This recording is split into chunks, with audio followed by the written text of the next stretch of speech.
سبحانك لا علم لنا إلا ما علمتنا إنك أنت العليم الحكيم اللهم إنا نسألك علما نافعا وعملا متقبلا ورزقا واسعا اللهم افتح علينا فتوح العارفين وفقهنا في الدين ونوّر بصائرنا بأنوار الإيمان والعلوم والعرفان واليقين وتقبل جميع أعمالنا وأقوالنا خالصا لوجهك الكريم.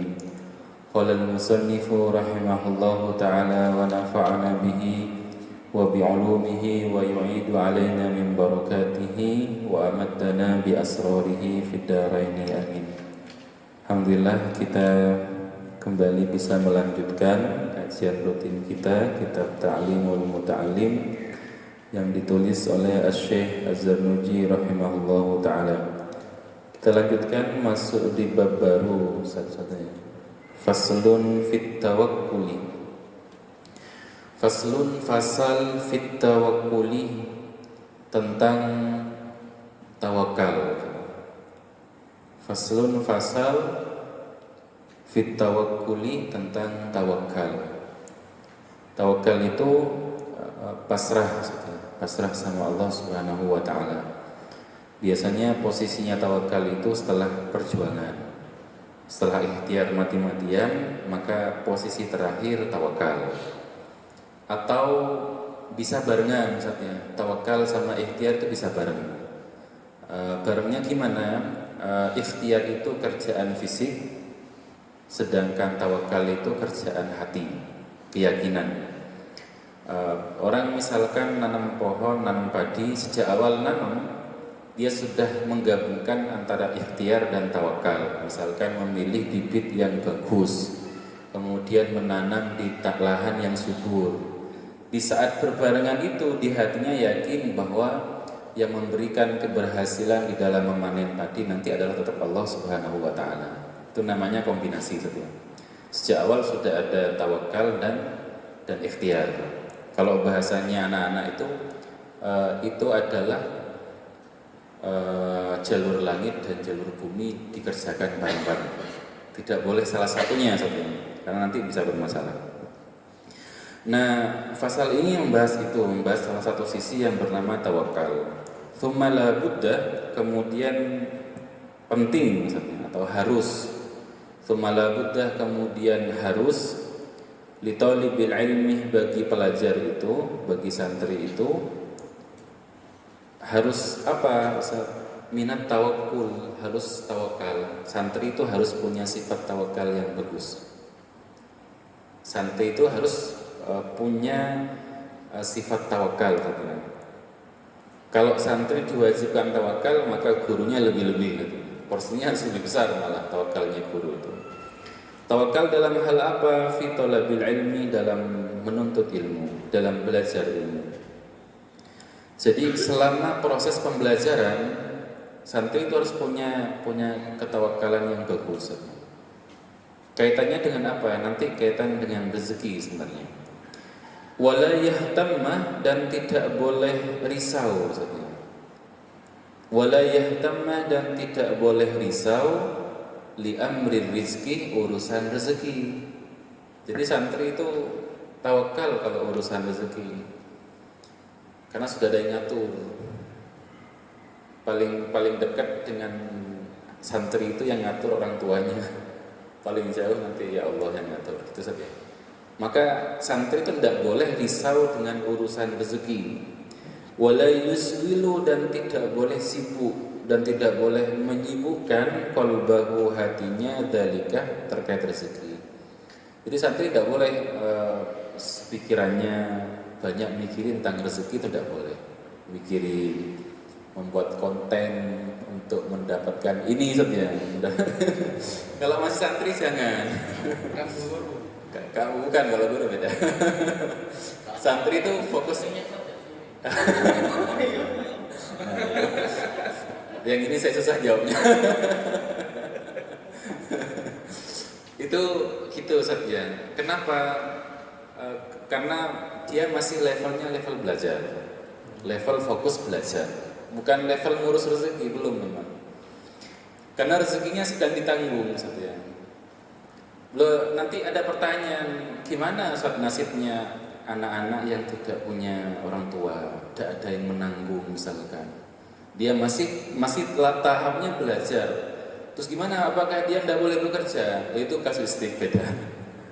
Dia boleh bekerja, boleh belajar. Ya kalau tidak nanti tidak bisa survive. Sekali lagi saya mungkin perlu tegaskan Ustaz ya, bahwa kaidah-kaidah umum itu ada pengecualian tersendiri. Tidak perlu nyari kasus tertentu untuk membantah teori besar. Oh enggak, itu memang pengecualian khusus, kasus-kasus tertentu yang kita butuh kebijaksanaan. Jadi begitu saja, santri itu tidak boleh risau urusan rezeki dan tidak boleh disibukkan hatinya dengan urusan cari. Saya tidak ngerti apakah kaitannya, apakah ini cocok dengan konsep santri planner. Santri plus usaha, jadi pengusaha. Dan sedang dikampanyekan itu ada pondok yang sedang disiapkan, itu akan sibuk dengan menghafalkan plus entrepreneur, tahfidz planner. Saya tidak tahu korelasinya dengan ini apakah bisa nyambung atau enggak sebenarnya. Ini kan teori lama teori lama yang tidak saklek ya. Boleh dikritik, boleh dicarikan teori baru yang mungkin enggak, ternyata bisa kok orang belajar sambil bekerja tuh sangat bisa, malah lebih bagus misalkan gitu. Oh boleh, yang penting ada kajiannya. Cuman ini lebih ke moral saja, bahwa orang yang sedang sibuk belajar itu harus totalitas harusnya. Totalitas sehingga fokus, karena kata kuncinya memang fokus saja ya. Kita sepakat kalau dalam hal fokus, sepakat bahwa untuk meraih sesuatu yang terbaik itu harus fokus. Sama juga belajar harus fokus dulu. Fasenya belajar dulu, nanti setelah belajar baru dia sibuk untuk mengamalkan ilmunya dengan mencari rezeki dan lain-lain. Ini yang dipilih oleh penulis ini, madhabnya atau modelnya. Kita lanjutkan. Rawa Abu Hanifah, meriwayatkan Imam Abu Hanifah rahmatullahu alaihi, an Abdullah, dari Abdullah bin Al-Hasan Az-Zabidi atau Az-Zubaydi. Az-Zubaydi bin Al-Hasan Az-Zubaydi, sahibi Rasulullah sallallahu alaihi wasallam, sahabatnya Rasulullah. Nah, katanya beliau, man tafaqqaha fi dinillah, siapa yang sedang mendalami agama Allah, memahami atau belajar. Man tafaqqaha, siapa yang belajar fi dinillah, agamanya Allah, kafahullahu hammahu, Allah cukupkan saja segala hal-hal yang dirisaukan, sudah dicukupkan sama Allah. Jadi orang yang sibuk belajar itu di backup rezekinya sebenarnya. Dulu di zaman Rasulullah itu ada yang protes. Ada sahabat punya saudara, punya adik ya. Adiknya itu sibuk belajar, si kakaknya ini sibuk kerja. Yang hasil pekerjaannya itu sebagian besar disuplaikan untuk adiknya itu, untuk backup adiknya belajar. Suatu hari ini ke Rasulullah, matur, ya Rasulullah, enak ya jadi adik saya, katanya, sibuk belajar sedangkan yang soro saya bekerja. Itu kan ya, yang dia itu kakaknya. Apa jawaban Rasulullah? La'allaka turzaku bihi. Jawaban Rasulullah, la'allaka turzaku bihi. Loh, bisa jadi kamu itu dimudahkan rezekinya gara-gara dipakai untuk membiayai adikmu yang belajar. Ini kaitannya dengan ini, bahwa orang yang sibuk belajar ilmu, kafahullahu hammahu, Allah cukupkan saja. Wa razzaqahu min haitsu la yahtasib. Dan Allah berikan rezeki, wa razzaqahu, dan Allah berikan rezeki min haitsu la yahtasib, dari arah yang tidak diduga-duga. Sudah terbackup maksudnya. Saya memahami teks ini saja. Ada kaitannya dengan dawuhnya Imam Ibnu Athaillah As-Sakandari, bahwa orang itu ada level tajrid, ada level asbab. Ada orang yang harus harus bekerja cari uang. Ada orang yang tidak boleh bekerja, itu tajrid, tidak boleh bekerja. Bagi saya yang orang yang level tajrid itu santri itu level tajrid. Dia tidak boleh sibuk mikir uang, harus sibuk belajar. Dia levelnya masih level belajar, harus fokus ke sana. Nah kalau orang tua, ya, orang tua yang sudah punya istri, punya anak banyak misalkan, apalagi anak-anaknya masih belajar, itu level apa? Tajrid atau asbab? Asbab lah. Dia dosa kalau kemudian tidak mau kerja. Saya mau fokus belajar aja, kasep sampai. Sampai sudah jadi orang tua, sudah jadi istri, punya anak, kewajibannya adalah menafkahi mereka. Itu level asbab namanya. Tidak boleh kemudian punya angan-angan saya pengen naik makom ke makom tajrid yang tidak perlu bekerja. Tidak boleh. Sama juga santri pengen naik level ke level tajrid. Saya pengen tidak bekerja apa level asbab saja. Saya pengen bekerja aja. Tidak boleh sampai itu waktunya sibuk belajar dan tidak boleh ngurus cari uang. Sudah itu ada yang nanggung. Perpindahan ini tidak boleh saja. Makanya kunci hidup itu yang saya pahami Ustaz ya. Saya belajar dari filmnya Mulan itu, learn your place, kenali posisimu, peranmu sedang sebagai apa. Itu kata kunci. Orang kalau mau hidupnya itu tidak terjadi tabrakan Ustaz ya. Kenali posisinya di mana. Kalau katanya orang Madura itu kenengi keneng. Lagona, kenengi, jalana. Translate satu sama itu maksudnya ya, tempat dudukmu duduki. Jangan malah tempat duduknya tidak diduduki, malah duduk tempatnya orang. Itu salah besar. Jalanmu dijalani. Oh saya jalannya, rutenya sini kok, jangan pilih jalan yang lain. Ini berawal dari learn your place tadi itu. Dan tidak mudah saat ada orang yang jadi ustadz gitu saja, jadi ustadz pendakwah. Ketika sedang di hadapan jamaah, dia jadi ustadz, dia nyeramahi gitu, mengeluarkan dalil-dalil gitu. Tapi ketika sedang pulang di hadapan ibunya, dia bukan penceramah dia. Dia anak di hadapan orang tua yang siap-siap diceramahi orang tuanya. Gitu ya?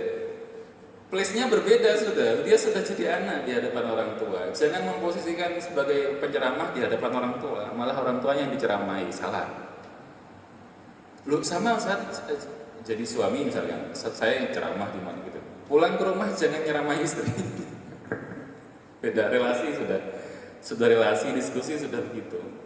Itu yang dimaksud dengan kita harus mengenali posisi masing-masing. Kalau santri posisinya sibuk belajar, bukan sibuk bekerja. Kalau orang tua posisinya sibuk menanggung keluarganya, dia sibuk bagaimana caranya istri dan anak-anak saya terpenuhi. Gitu saja, poinnya di situ sebenarnya yang ingin saya sampaikan. Kita lanjutkan saja. Fa innaman karena sesungguhnya orang istawala qalbuhu, yang hatinya sibuk bi amri rizki, dengan urusan rezeki. Santri maksudnya, santri. Kalau jenengan sudah jadi orang tua dan jadi suami, ya harus sibuk mikir rezeki.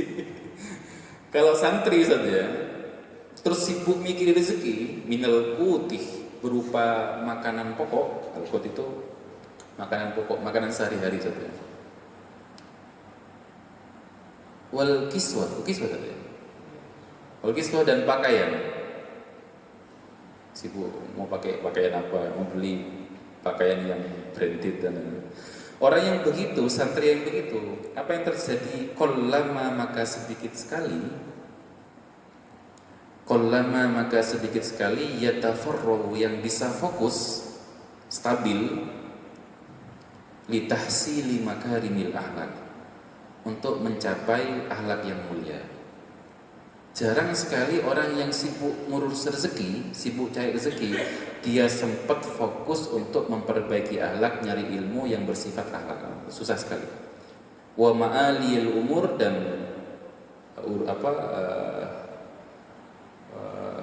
hal-hal yang mulia, yang luhur, hal-hal yang luhur. Saya punya saudara Ustaz, hafal Quran dan sempat dapat penghargaan dari Ustaz Hadi Hidayat, diumrohkan seorang tuanya. Lulus dari pondok, masuk ke kampus di Malang, kemudian sibuk masuk ke model MLM, Ustaz. Kuliah sambil sibuk di MLM, sibuk banget gitu.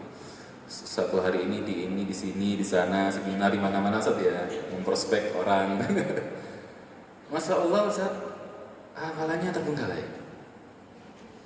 Dan ilmu dia masuk di jurusan hukum, ndak ini juga tentang ilmu yang dia pilih pun tidak dapat apa-apa. Sekarang udah semester 7 kayak. Kenapa? Karena saya sudah menduga sejak awal. Oh ini salah milih apa maksudnya? Fokus ya. Dia fokusnya seharusnya ke ilmu, malah padahal masih ditanggung orang tuanya. Orang tuanya masih siap kok membiayai anaknya kuliah itu. Tapi memilih berkenalan dengan dunia bisnis, masuk ke dunia MLM ya. Dia waktu itu beli HP baru iPhone 13 Pro Max gitu. Tujuannya untuk apa? Kalau MLM pasti ngerti. Tujuannya untuk menjelaskan ke orang bahwa saya berhasil dengan bisnis ini. Saya ganti HP loh ya. Tujuannya hanya untuk itu. Lalu setelah itu ganti dia beli motor PCX baru yang terbaru. Hanya untuk itu juga. Bukan dari hasilnya dia.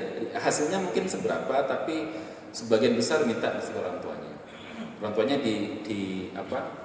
dipengaruhi bahwa ini biar lebih lancar lagi bisnisnya, saya harus beli motor ini untuk saya posting dan saya tunjukkan ke orang bahwa dengan jalan bisnis ini saya berhasil sampai sini. Tidak lama kemudian tidak selesai, ini yang namanya mulur. Keinginan itu mulur, tidak ada titik finalnya. Dia pengen beli mobil. Akhirnya orang tua tidak bisa mensupport, kemudian penghasilan MLM-nya juga tidak seberapa. Akhirnya HP dan motornya dijual untuk beli mobil sedan Honda itu yang harga 50 juta. Hanya untuk menunjukkan lonjakan karirnya, keberhasilannya itu ke orang. Sudah beli mobil, tapi mobilnya sekarang jarang dipakai. Hampir jarang dipakai. Kenapa? Karena akomodasi dan lain-lain tambah besar. Sudah ambil tidak dipakai. Jadi kebutuhannya untuk itu. Hafalan Qur'annya terbengkalai, padahal peraih penghargaan dari Ustaz Hidayat. Kenapa? Karena fase dia masih fase tajrid seharusnya, fase fokus untuk belajar dan tidak memikirkan rezeki seharusnya. Dia memilih untuk naik ke level asbab, belum waktunya sebenarnya. Kalau sudah jadi orang tua atau mau jadi orang tua, mau masuki dunia rumah tangga, dia sudah harus prepare. Itu maksudnya ya. Kita lanjutkan. Kilah ada yang berkata dalam bentuk syair ya. Kilah ada yang berkata dalam bentuk syair, da'il makarima la tarhal libu yadiha waqut fa innaka antat ta'imul kasi. Da'il makarimah, tinggalkan kemuliaan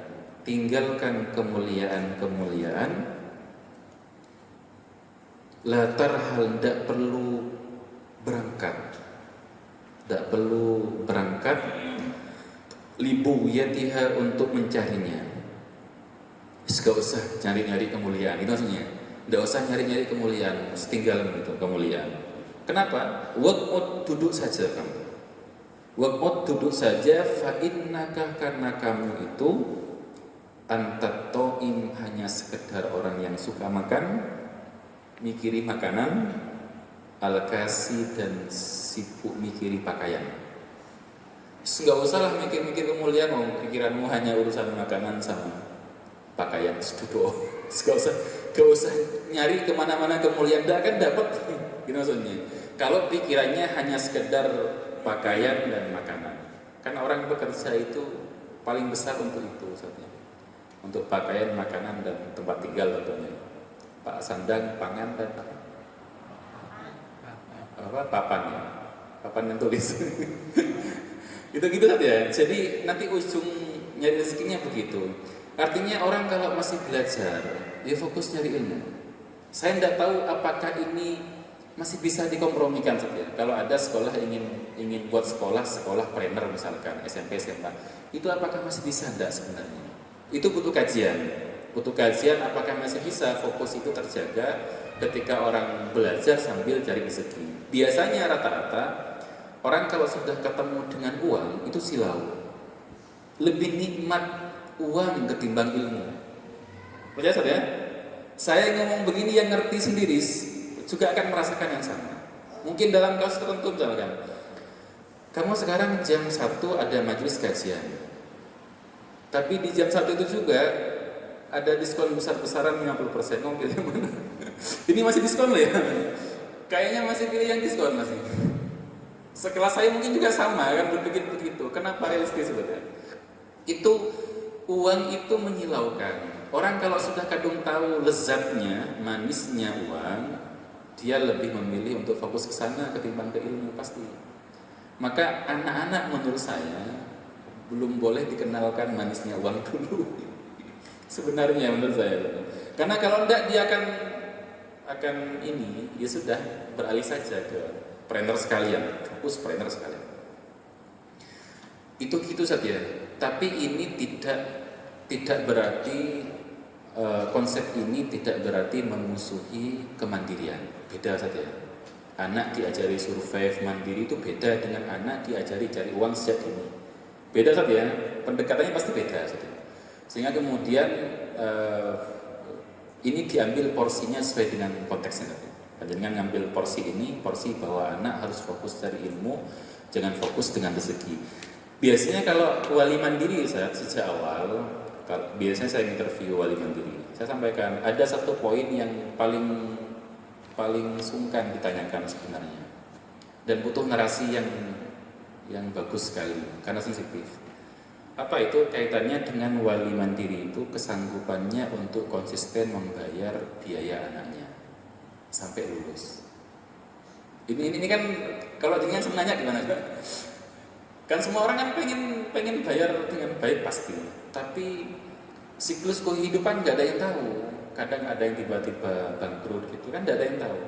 Tapi sekolah harus memastikan bahwa wali ini berkomitmen serius untuk konsisten bayar tepat waktu. Maka saya sampaikan kalau sampai terlambat ini bayarnya, ngapunten, itu berefek ke banyak hal, terutama ke anaknya ibu. Kenapa? Ketika dia nunggak saja, maka itu dia makannya pakai uang siapa? Listriknya pakai uang siapa? Kan dia masih nebeng tanda petik ya. Itu berefek kepada si anak, karena yang masuk ke tubuh anaknya juga tanda petik bermasalah. Itu di awal disampaikan jangan sampai nunggak, karena ini kaitannya dengan saling subsidi dengan anak yatim. Agak rawan itu menyampaikannya. Terus yang kedua, tentu anak tidak boleh tahu. Anak tidak boleh tahu saja kondisi, misalkan orang tua nunggak, tidak boleh. Kenapa? Biar tidak risau dengan urusan rezeki. Biar dia fokus belajar misalnya. Dalam hal ini anak tidak boleh risau dengan rezeki, baik karena keinginan dirinya atau karena orang tuanya. Orang tuanya harus backup. Konteks ini saja, kalau kita jadi orang tua yang anaknya sudah sekolah, konteksnya adalah spirit kita itu cari nafkah yang halal biar anak fokus belajar. Tidak boleh anak itu terganggu dengan urusan nafkah. Sesoro-soronya apapun kita saja, anak tidak boleh tahu susahnya kita cari rezeki. Kenapa? Biar dia fokus. Dalam konteks ini sebagai orang tua, dalam konteks ini sebagai guru tentu kita mengajarkan anak-anak biar fokus cari ilmu. Dalam konteks santri tidak boleh sibuk mikiri cuan dulu sebelum nanti sudah waktunya lulus. Mungkin begitu saja poin yang ingin disampaikan di paragraf ini oleh penulis. Saya coba elaborasi sesuai dengan konteks sekarang. Monggo Ustaz, barangkali ada masukan atau ada pertanyaan berkaitan dengan sekolah trainer tadi itu atau tahfidz trainer. Barangkali ada kajian teori yang baru. Mungkin bisa kok, ternyata penelitiannya masih bisa kok digabungkan. Atau ada pertanyaan, monggo silakan. Oke, Ustaz Yofi. Sepertinya beberapa akhir paragraf terakhir yang dibahas Ya, ini bahas tentang kekayaan, tentang ya, tawakal, tentang orang tua. Bahkan di sebelumnya juga diterangkan bahwa saya menjadi pintar itu karena orang tua saya kaya. ya, ya, ya, Karena orang tua saya kemudian akhirnya pada kasus tertentu ya ini, pada kasus tertentu itu kasus ini menjadi mayoritas. Siswa itu banyak yang tertarik dengan cara mencari uang, ya, cara mencari uang dengan tidak bekerja keras, cara mencari uang dengan tidak bekerja keras, sehingga banyak yang mengikuti passionnya dengan disalurkan ke ikut seminar ini, ikut seminar itu, ya kan, belajar buku ini dan buku itu dan sebagainya lah. Dalam hal ini apakah siswa yang belajar tentang ilmu-ilmu tersebut itu masuk di tataran mencari uang atau masih di tataran mencari ilmunya untuk mencari uang? Ya. Karena di kaidah sebelumnya kan juga dijelaskan kalau ingin belajar ya harus siapkan dulu kemandiriannya. Ya, saya kira begitu. Terima kasih. Ada banyak Sob, ya, yang ikut seminar-seminar gitu. Banyak. Ehm, Gimana ya? Itu apakah termasuk sudah masuk pintu gerbang cari rezeki? Ikut seminar apa misalkan eh, apa internet marketing dan lain-lain misalkan Sob, ya. Ya. Cara apa AdSense dan lain-lain itu, apakah itu sudah termasuk masuk ke pintu gerbang cari rezeki sebenarnya? Atau hanya nyari ilmu kaitannya dengan cari rezeki, Ya. gitu ya. Kalau bagi saya eh, itu masih lebih dimaklumi dalam artian itu bagian dari ilmu. Orang kan kalau faman arada dunya fa'alaihi bil ilmi, siapa yang pengen dunia ya harus tahu ilmunya. Ada pertanyaan esensial yang sering disampaikan Pak Martono, tujuan belajar sekolah itu apa sebenarnya? Sendiri saja. Apa Ustaz? Apa? Mencari formula sukses gitu. Bisa urip tidak cukup selesai. Bisa urip dengan baik. Kalau bahasa Al-Qur'annya itu hayatan thayyibah. Hayatan thayyibah. Hidup yang thayyibah itu apa sebenarnya? Ya baik. Baik itu nyaman, bahagia, itu thayyibah hidupnya. Orang sekolah itu tujuan intinya sebenarnya biar hidupnya nanti jadi hidup yang baik. Baik itu apa? Ya baik, nyaman, bahagia gitu. Cuman orang menerjemahkan baik itu macam-macam. Punya mobil satu itu baik. Kalau belum punya mobil belum baik berarti. Itu baru definisi baik yang macam-macam. Tapi intinya sama.